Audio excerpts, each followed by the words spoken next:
Magandang umaga po sa lahat. Isang pribilehiyo po na makapag-share po ako ng salita ni Lord.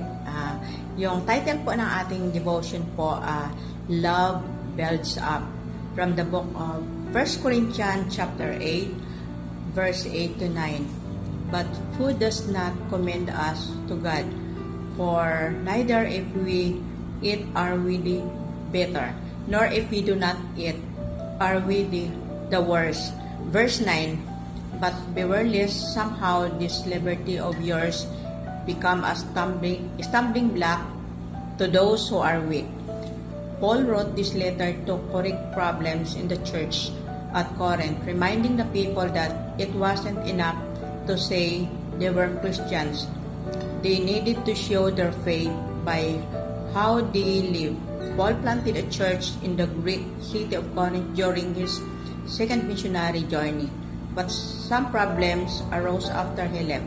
He felt that he should write them about the issue that had come up. Some of the people were challenging Paul's authority, wondering about eating meat sacrificed to idols, going to court against one another.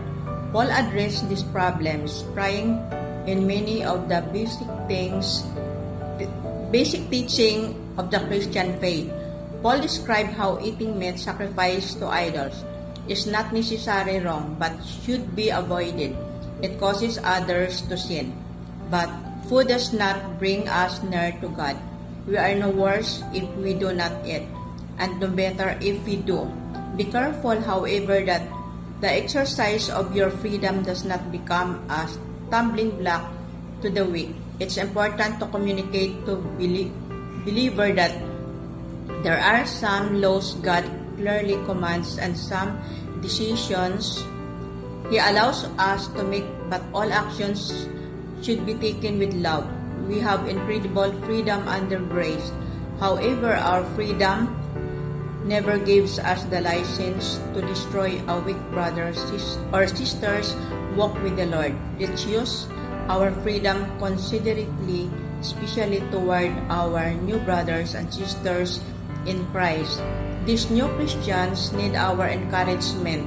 They already have enough stumbling blocks. God loves us and gives us His grace and mercy. He has given His Son.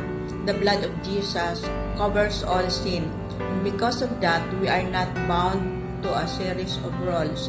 It's important when teaching this passage to emphasize that we are free to make decisions.